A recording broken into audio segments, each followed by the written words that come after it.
Bienvenidos, bienvenidas, bienvenides a estos videos sobre positivismo criminológico. Todavía lo tenemos a Marat en su bañera en pantalla porque vamos a retomar algunas características del contractualismo y iluminismo que van a ser importantes para el contexto de producción del positivismo criminológico. Además vamos a agregarle otras y vamos a hablar del contexto histórico en este video. En primer lugar, es importante, a manera de repaso y para ir tomándolas, que durante los siglos XVII y XVIII vale recordar que se ha producido el nacimiento de lo que llamamos el derecho penal liberal, ese derecho que en este contexto histórico ya va a estar total y completamente consagrado como tal. Hay límites al soberano de castigar, hay límites al Estado de castigar.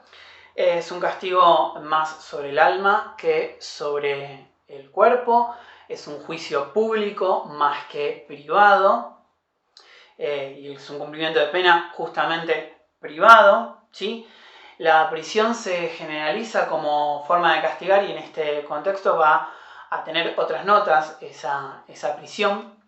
Y la ciencia, o más bien la racionalidad, que para el contractualismo iluminismo va a ser una parte más de ese contexto, acá va a tener un papel central.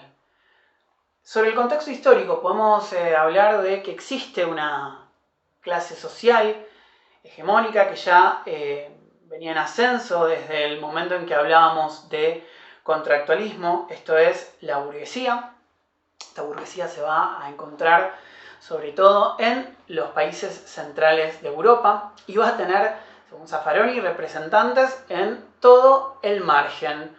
Va a haber representantes de esa clase social en nuestro margen, en África, en todo el mundo.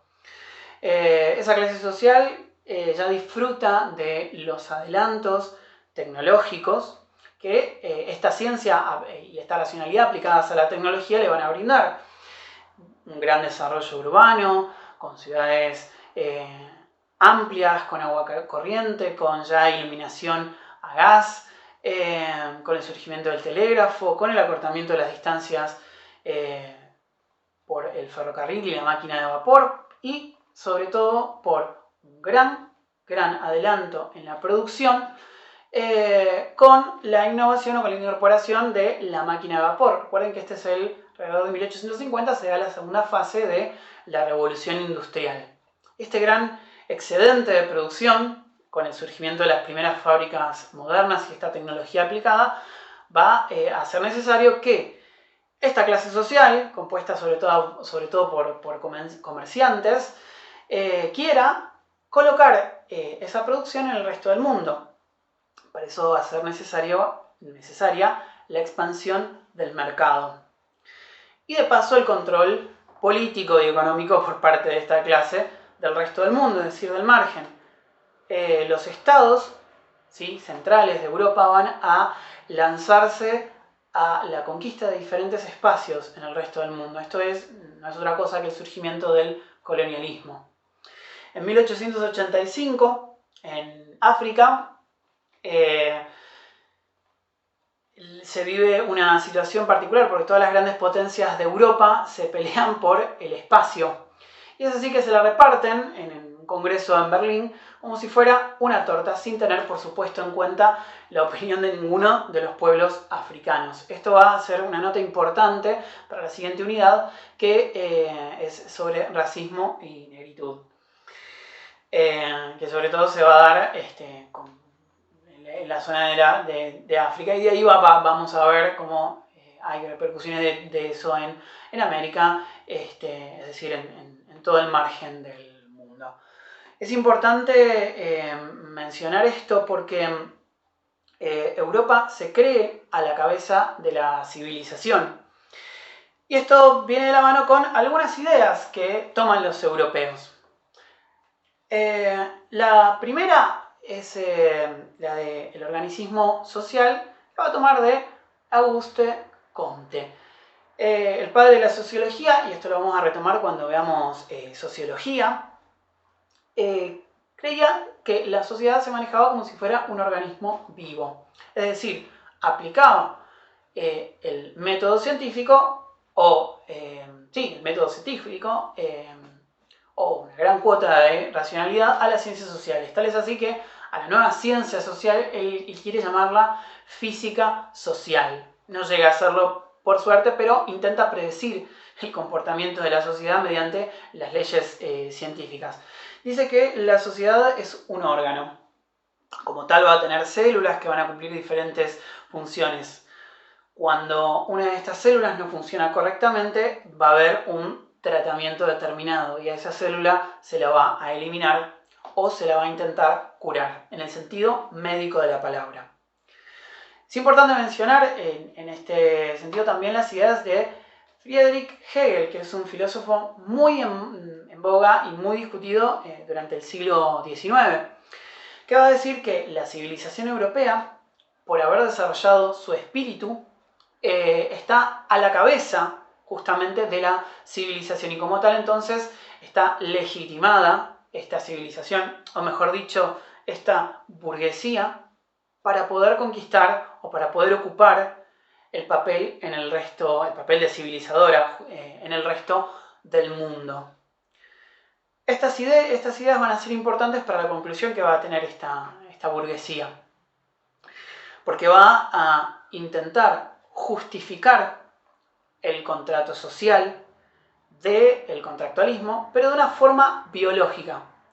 O lo que es lo mismo, justificar científicamente ese orden de cosas en donde la burguesía se halla como clase hegemónica y por debajo, las demás clases sociales, obreros, lo que después se conocerá como proletarios y por supuesto toda la cuestión criminal se ubicaría por debajo de la burguesía.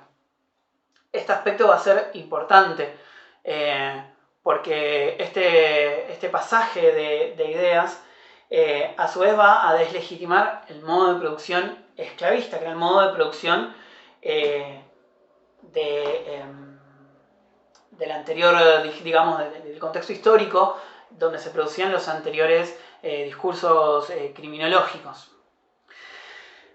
Por último, van a ser importantes dos ideas. La frenología, que es la búsqueda de características de la personalidad del individuo a través de características del rostro, del cráneo, que no es otra cosa que aplicar esta ciencia, esta racionalidad a el individuo, ¿sí? Ya recordemos que lo importante en este discurso va a ser el comportamiento humano y por qué se está produciendo, cosa que fui insinuando y ahora hago explícito, y la idea de orden y progreso, ¿sí?